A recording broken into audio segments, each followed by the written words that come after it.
Welcome to episode 2 of the New Wave Supercross podcast. I'm your host, Austin. With me, as always, I got Jordan and his younger brother, Josh, who's going to be our guest today.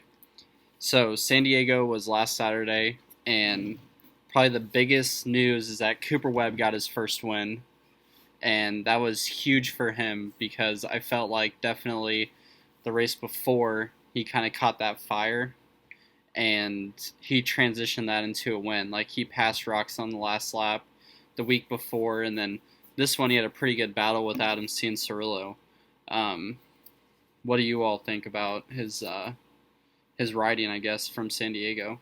I think you're awesome. I think Eli and Ken better start watching out because you know what happened last year when he just starts knocking off the wins one by one, and it's going to be a deadly threat there.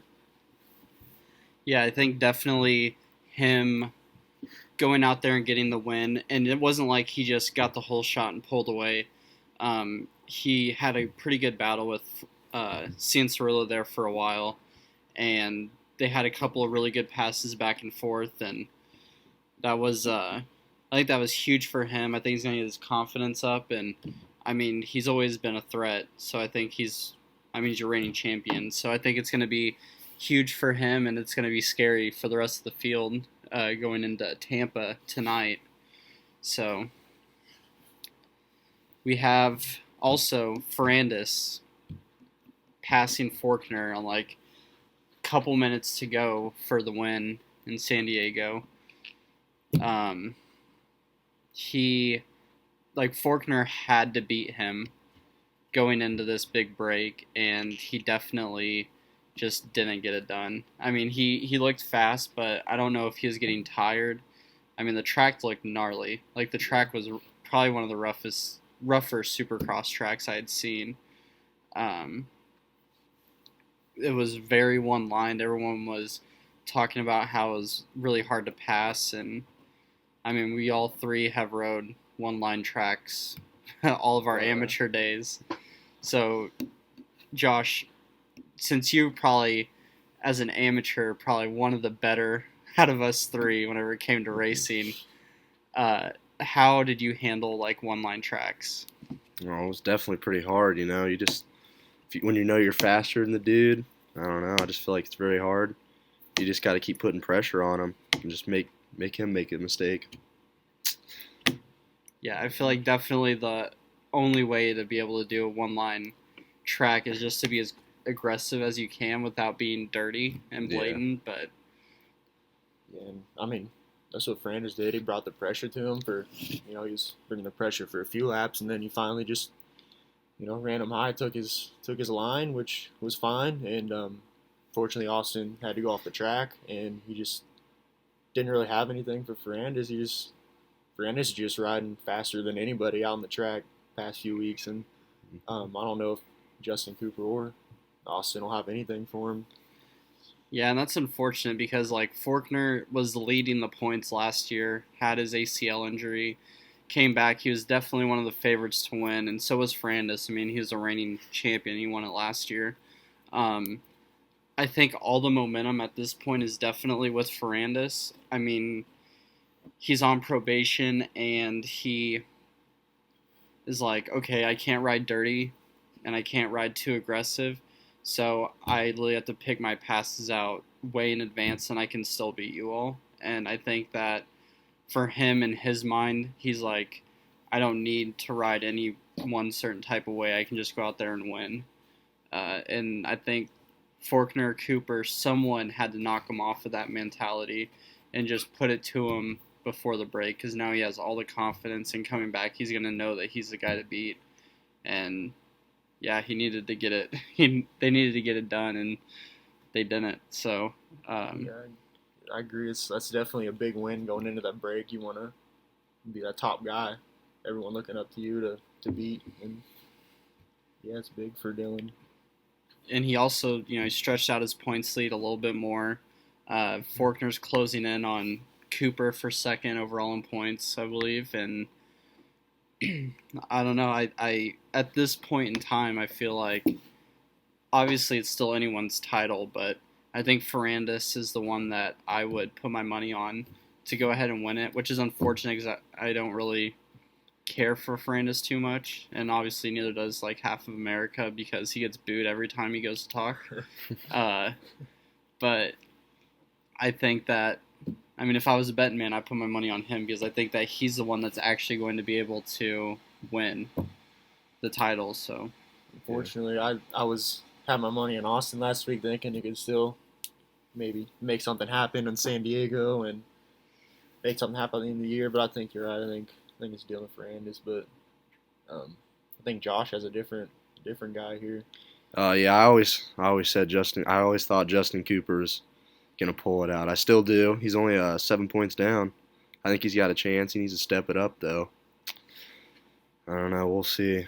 We'll see. I guess. Justin Cooper, whenever I first saw him ride last year, I thought that the dude was like so smooth on the bike. Yeah. Supercross, like I feel like fits his riding style so good. Yeah. And I mean, other than the Triple Crown that he had, that was an obviously horrible weekend for him. Mm-hmm. I feel like he's very consistent. Yeah, I feel like he's always top 3. I mean, he came out and won Anaheim 1, which was huge for him. Mm-hmm. And yeah, I'm definitely not counting out Cooper either because he shows that he has the speed. He just has to, I guess, put it all together. Like, he needs a start. He needs to know that he can win like he did in Anaheim 1 and carry that momentum. Because, I mean, like I said, he already has won. And Austin Faulkner, I believe, has won 2. And now Ferrandis has won like the last 3 or 4, I believe. Yep. So, I mean, it's really up to Faulkner and Cooper to put a stop to his little parade and get something going that isn't just Ferrandis win. Because if not, then it's just going to keep on going like that. I guess going back to the forfeit, I was kind of impressed with Blake Baggett and Justin Barcia. How Blake held off Eli for third, and then Justin Barcia was riding good. He held off Ken right behind him for quite a few laps, and yeah, I don't know. I'm not used to seeing Ken Roxon in front of, I'm not used to seeing Justin Barcia in front of Ken, but he definitely had a really good race. Yeah, and yeah. If I remember right, Josh, Blake Baggett used to, or maybe still is, like one of your favorites. Like, I know he used to be your favorite, especially when he was on Monster Energy for 250s. Yeah. How did you think he did? Oh, I thought he rode really good. Did he get second? Isn't third? Third. Oh, he ended up third. Yeah, that's pretty good for him. Definitely get some momentum going. Hopefully he could be up front. Yeah. He was always one of my favorites, and I think he can get it done. He was always fast. Yeah. I mean, he's always fast. He's always fast. Yeah. He just, I don't know. It seems like the heat races, he can be battling with Tomac, and then Tomac goes out in the main event and wins, and Baggett could go back to, and finish like 9th or out of the top 5 or whatever it is, and so I don't know what is going on there exactly, but I mean, he put it together this last weekend, and he rode really good, and that was like the old Blake Baggett that I knew that won, I think 1 or 2 Supercross titles and multiple outdoor titles. Yeah, I could definitely see him being on a factory team next year over someone like Aaron Plessinger or something like that. Call-outs right there. Yeah, sorry. Might have to, yeah. Got 10th in San Diego. But I mean, you're right. Like, even though it is his rookie season, like, Plessinger really hasn't done anything that's been, like, wowing or impressive. Like, he started 3rd in San Diego. He got, like, a 3rd place start. And he then dropped back to 9th, which is around where he's been finishing anyways. So I feel like finishes like that, rookie season or not, like you need to be putting up those like consistent top finishes. Yeah. Like Cianciarulo, he got 2nd in San Diego and had a really good battle with Cooper for a while. And so I think he really needs to step up or do something, or I can definitely see him being, off of a factory team for next year. Calling people out. You can also call out Grandpa Zach Osborne for the same situations here. Yeah, that dude. Yeah, that's 11th last weekend. Just anytime you see his name in the left, it's just always. He has the speed. He has the speed for sure. I just don't know what goes on. Yeah, I mean, I always see him. I feel like I always see him like up towards the top, and then out of nowhere he just starts dropping like a rock, and I don't know. He came out last year in the rounds he did do, because he had that broken collarbone or whatever, and I felt like he was doing way better than what he's doing this season. I don't know if it's a bike issue or if he's not all the way healed or what, but I don't know. Figured out. Yeah, he needs to get it figured out, or someone else needs his spot, like Blake Baggett. Yeah, there you go. There you go. So, Justin Barcia had an incident last week in San Diego on press day with Martin Davalos, and we talked about it. You know, Martin Davalos definitely messed up and cross-jumped him, and Barcia came in and took him out. But there was also some issues with Eli Tomac and Barcia, and after the race, Tomac and Barcia looked like they were definitely arguing back and forth. What do you think, I guess, went down? I mean, I saw they had a couple of block passes back and forth, and I mean, nothing looked overly aggressive or dirty, but definitely someone wasn't happy about it. Yeah, I'd say cross jumping in practice, that's kind of messed up. I mean, whatever goes on in the race, if it's just block passes, it's whatever. But yeah, I'll be pretty upset if someone cross jumped me too. So.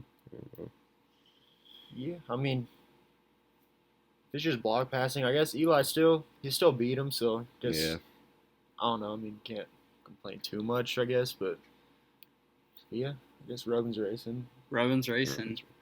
We've all been there. I feel like we've all had some issues where we've been, roughed up a little bit or roughed someone up a little bit, and yeah, for sure. Like Josh, you want to take us back to Branson, I believe, a while back. I don't even remember exactly what happened, but I think this on the last lap I was winning some. What do you remember that kid's name? Justin Dunn. Yeah, the title too. Yeah, he came in and cleaned me out. So I've been taken out before, but yeah, got a little upset at that one. There was some pushing going on. I remember that. Wasn't too happy about that. What was that, like a 10-year-old Josh, like full of anger? Yeah, 8 maybe. I don't remember. I think it was the 7A class. Yeah. No, was it the junior class? Yeah, it was a junior, so I was probably 6 or something. But yeah, Nothing's doing my worse Conor than a McGregor's 6-year-old. Yeah, the Conor McGregor came out in me. You started walking off the track, flailing your arms. Yeah. That'd Looking be for pretty cool some if I Justin was. Dunn. To beat him. Met him at his trailer after. We had some words, but it's whatever. Yeah, I've definitely been the victim of roughing people up, and I've also, been the victim of getting roughed up, and I've also roughed some people up, and some people just go out there and don't really know what. It seems like they don't really know what they're doing, and they cross jump you, or they just take your line and almost make you wreck or something like that. Anything, block past you in practice. It pisses you off. Like, it's annoying. And so you got to show them who's boss. Oh, yeah. Sometimes you do.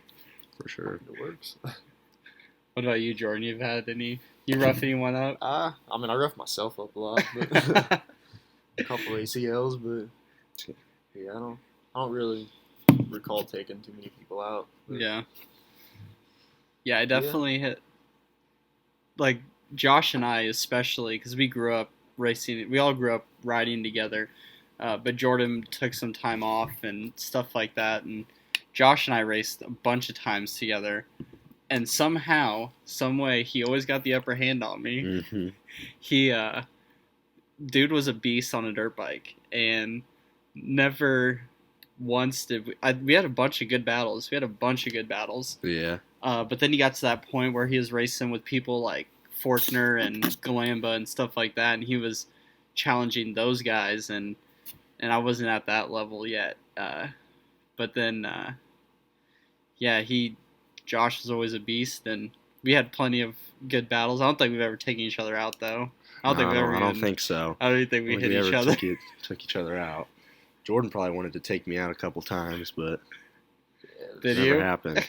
No. No, I remember there was one time we raced the same class for some reason on the 85s, and I'm not gonna name this person, but Josh got the whole shot, and he was in front of me. I was in third. This other guy was in front of me, and dude, just gooning it up, fucking just cross jumping, blocking every line, and yeah, dude, we never raced together after that because I was mad losing to him.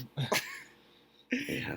So you all had like a brotherly rivalry, and I also had one recently where my brother. So they put like the intermediate and, or no, it was the Big Bike Open, I believe, at Kingsville, a little night race circuit that we have here, and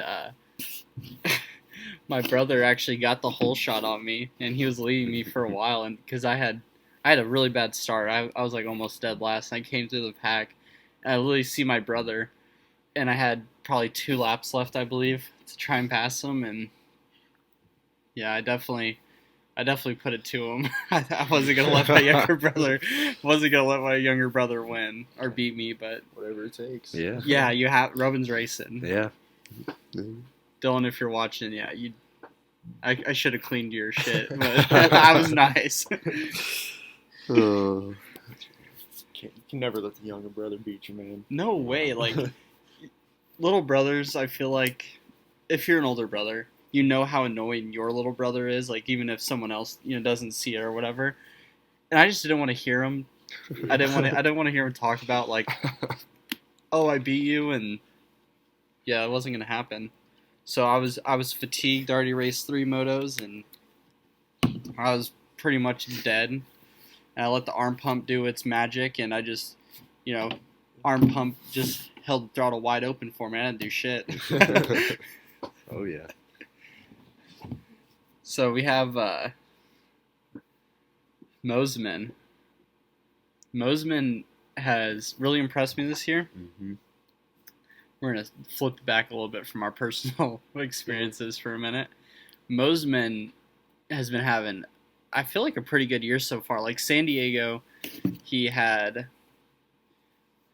got the whole shot, and Faulkner came in and passed him, but he rode in second for the longest time. I don't remember what place he ended up getting, but compared to the week before where he had a great heat race where he battled with Faulkner for a while and had a really good battle with him, like he was up there in top 3 for a while.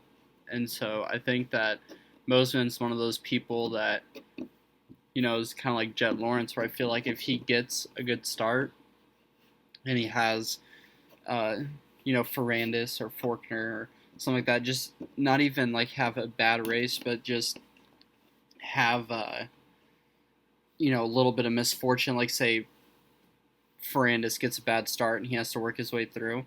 I think that may give Mosman enough to actually get his first career win. I think it's going to come sometime this season for sure, because he's always going to get really close, and it's going to give him enough confidence to then get it within the next season. But I think Mosman has a good shot of winning this season, and I think that, I would like to see that. I think that'd be cool. Yeah, that'd be cool. He definitely has a speed. Like, he got 4th in San Diego, and he was only 0.2 of a second slower than Austin on their fastest lap. So that's like, he definitely has a speed for it. It's just, if he gets a start and everything happens just right, it'll get the win. And he also, so he had a pretty hard get off last weekend. He wrecked, and I think Cameron McAdoo ran over him, and Cameron McAdoo got hit by Mosman's rear wheel pretty hard, it looked like. Yeah. So to come from literally DNFing, and I believe that was like his hometown race too. They were talking about how it was like his hometown, in front of all those people that are your friends and family and all that stuff. To come back from that and, get a top 5, you get 4th, and the only people that beat you are the top 3 in points. Like, I feel like that's huge, and I don't know. I like Mosman's aggressiveness to him. Like, I feel like he's definitely not afraid to get in there, and I think that's really it's refreshing, I guess. Like, I like that kind of racing where, it's not dirty and it's not overly aggressive, but he's not afraid. Like, he's a young kid and he's not afraid to get in there and mix it up with those guys, which I think is pretty awesome. Yeah, I definitely think he'll be on the podium. sometime this year, for sure. Yeah. He podium finish, if not. Yeah, I think he's gonna I get can a see him win. battling for a win. Yeah, Yeah. yeah, he's quick. So that was our 250 West Coast, I believe. Mm-hmm. Today, it's Saturday. Supercross is always on Saturdays for the most part, and we have Tampa, which is the first round of the East Coast, and we have a lot of people that we're going to be watching out for. Who are the people that are in, and who are the people that are out? Like top names. Some of the bigger names that aren't racing tonight is Pierce Brown. Guess he had a crash recently that kind of brought up some old injuries from the previous crash before that in December. And Hunter Lawrence tore his labrum and rotator cuff, so he won't be racing. And Colt Nichols is out, dislocated his shoulder, I guess. And yeah, Chase Sexton will be racing tonight, which is awesome. Yeah, another hometown person. I'm sure you've raced him plenty of times too, Josh. Chase Sexton, yeah, I raced him sometimes. I knew I raced him at Branson quite a few times, and I think he showed up at Archview maybe a couple of times. Yeah, that dude was always so fast. Yeah, that's who I'm going with tonight. I think. You're not going with Joe Shimoda? No, I don't know. I think that dude will probably. Nah, he's pretty fast, but I don't see him up there tonight. Oh, so now he's fast. We're on air now. He's fast. He's fast. He's fast. He's just not top 5 tonight. Smoking Joe Shimoda. He's getting 3rd place tonight. If Hunter Lawrence was racing, I feel like he'd be up front, top 3. I'm for guessing. Sure. Yeah. Dude's fast. So let's bring it back for just a second. Jet Lawrence was in with Ralph Shaheen and Ricky Carmichael last weekend, talking about how he's ready to ride. Like he's ready to get back out there, and he's going to. I believe it was like Seattle or something like that. Whenever they come back, is or Salt Lake maybe. I can't remember what he said. But yeah, he's going to be racing again. He's ready. Like he seemed very determined to get back out there, and he said he doesn't want to sit in the booth and talk about it. He wants to go out there and battle with those guys. So I think that his determination there and seemed really cool, and I think he's going to go back out there and do some magic in the last half of this season. It may take like a race or two, but I think he's going to get back out there. Yeah, and I will say probably the West Coast, they have three of the fastest riders, if not fastest, but the East Coast, they're stacked. They got a lot of fast riders. There's a lot of riders that can win on any given night. Like, Shane McElrath, Jeremy Martin's back. He looks like he's pretty quick. Chase Sexton, Jordan Smith, RJ Hampshire, Joe Shimoda. There's Jordan Bailey down there. Yeah, there's a lot of Carter fast Halpern. guys. Yeah, Jalik Swoll too. And Garrett Marchbanks. Yeah, I know he's pretty young, pretty rookie, but I feel like he's always someone that's kind of overlooked. But I think like amateurs, like I watched him quite a bit, like go through Loretta's and all that stuff, and that dude hauls. Like he's fast, so I would definitely expect him to be up there. Maybe not right away, but I think definitely top 10s, and it's going to transfer into some top 5s, maybe some podiums by the end of the season. I think he just needs to get his feet wet and see how he stacks up with all the super fast professionals, and I think he's gonna do good. What are your top 3 predictions for East Coast this week? So I'm really excited that Jeremy Martin's back, because I know he's been out for the last several years with a back injury that happened at I believe it was Muddy Creek. So I think I'm gonna go with Chase Sexton for the win, and then it's gonna be Jeremy Martin, and I'm gonna say Joe Shimoda. I want a Geico Honda top 3 sweep. That's what I'm talking about. I'm gonna go Chase Sexton, Shane McElrath, and Smoking Joe Shimoda. Smoking Joe Shimoda. Yeah, I'm gonna agree with you there. I'm gonna go Chase Sexton,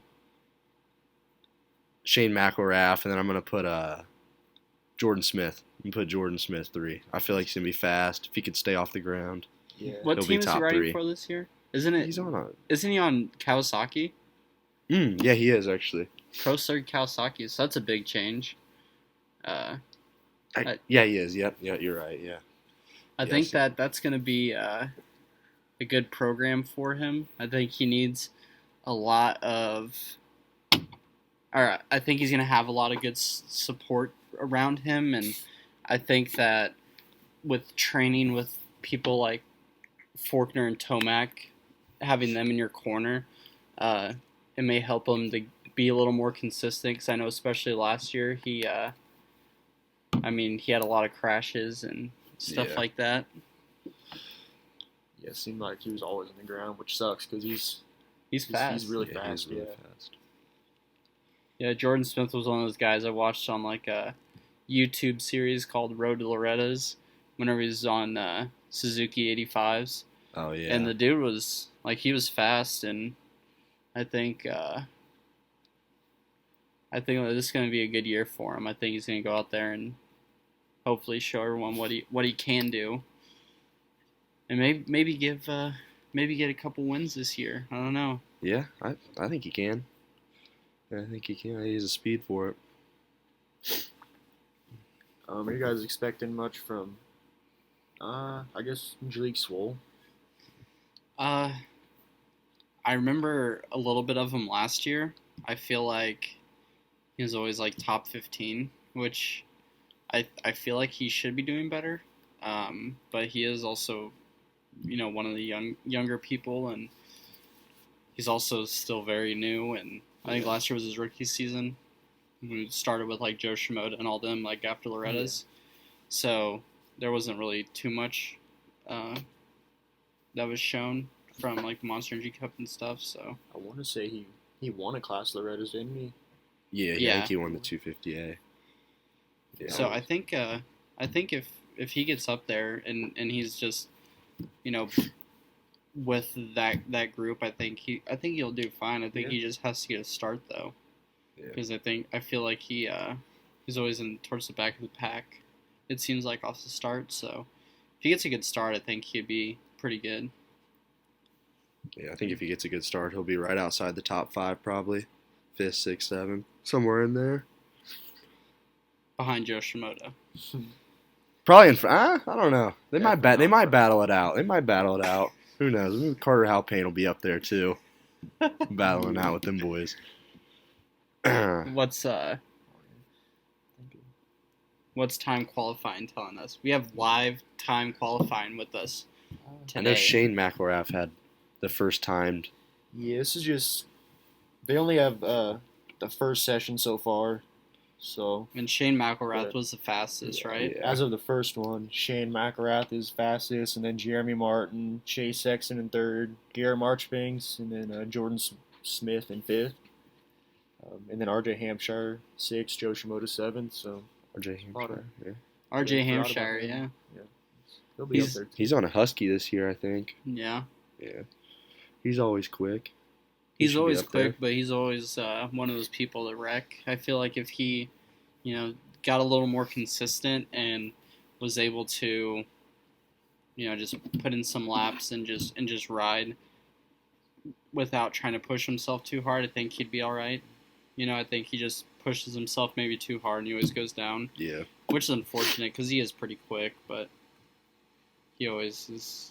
He's like one of those people like Jordan Smith where they just, I feel like they may just push themselves a little too much or push the track a little too much and causes them to go down. Yeah, I agree with that.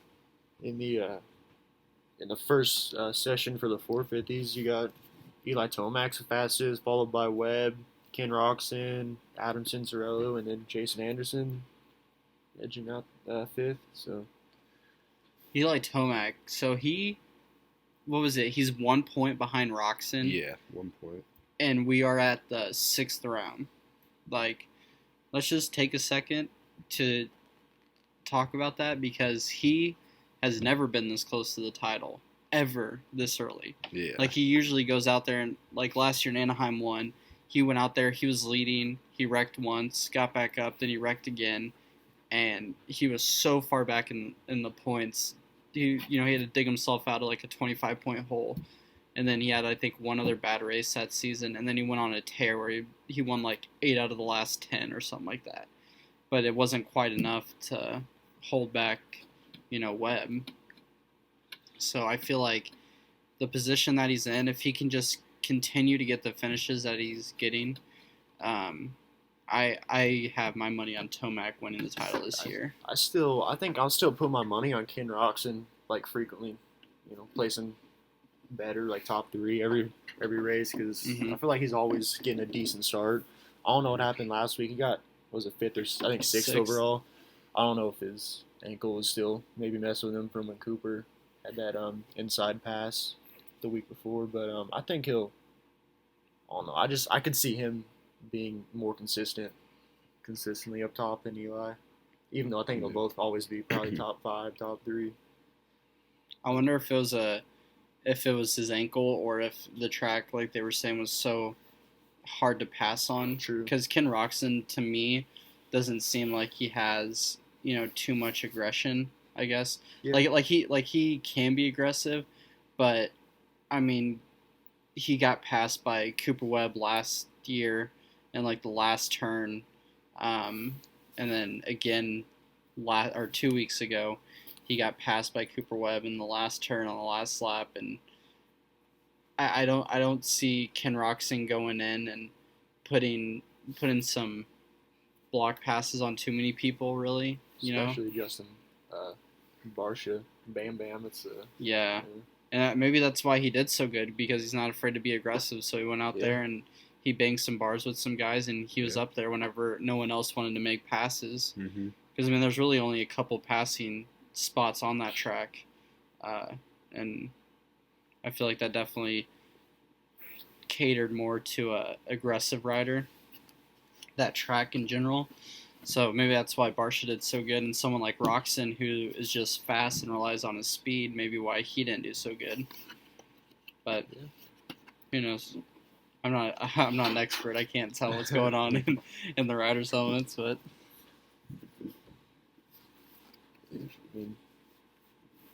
it could very well be that, but we'll see.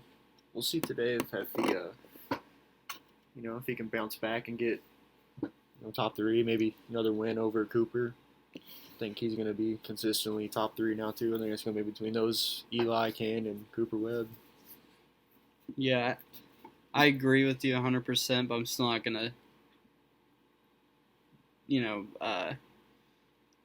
I still think Baggett might be able to get up there. Yeah. I still think Baggett. I still think Cianciarulo is going to be able to get a win by the end of the season. And that'll be huge for him because he's probably the only rookie that's steadily doing good in the 450 class. Like, the other rookies are Osborne, Plessinger. Can't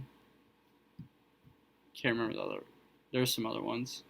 That's definitely somebody I want to see get a win, too, by the end of the year. There's like 10 races left after this week, so there's plenty of time and chances, opportunities, so I think he can pull it off. Yeah. Yeah, I think this week in Tampa is going to be a really good one to watch. Did you all see the track map by any chance? No. The track map is crazy. If they build it like they show it on the track map, they have a split sand section that goes back across the starting gate. Like, you go back across the starting gate after the finish line, and then you have like this right-hander, and it has a split sand section that is like consists of like a bunch of weird sized jumps and stuff. And I think that's going to be crazy to watch this weekend. I'm so excited to watch it, and I think it's going to be a lot of fun. I always think the split sections give, I don't know, like a better viewing experience, just something different. See which line's faster for which rider. More ways to pass. Yeah. Yeah, for sure. And they have two, like, or maybe there's just one. They have one, like, really long whoop section that's, like, almost the size of the stadium. It looks pretty gnarly. Yeah. Malcolm may do good then. He kills the whoops. Yeah. Him and Chad Reed is actually pretty good at whoops, but Chad feed. Maybe Gotta make he, the main first. he did last weekend. Oh. Gotcha. There you go. We tried to give my mom. My mom's a huge Chad Reed fan, so we always have to give her crap because Chad Reed doesn't do shit. Thanks. Yeah. So, with that being said, I think we're gonna go ahead and wrap it up here. We've had a decent conversation about, this season and last week and this coming up week, which is actually gonna be today. So, if you don't mind, go ahead and drop us a like and a subscribe if you don't mind, and let us know what you want us to talk about other than just Supercross all the time. Let me know if you want any specific guests on. Right now we're just kind of picking from the pool of people that relate to Supercross and motocross. Like Josh and I have raced for a while now together, and his older brother Jordan, my co-host, him and I have we've gone so many times last summer together to go ride and just having a big fun. So yeah, drop a like. Let us know what you think about it, and we'll catch you next time on the New Wave Supercross podcast.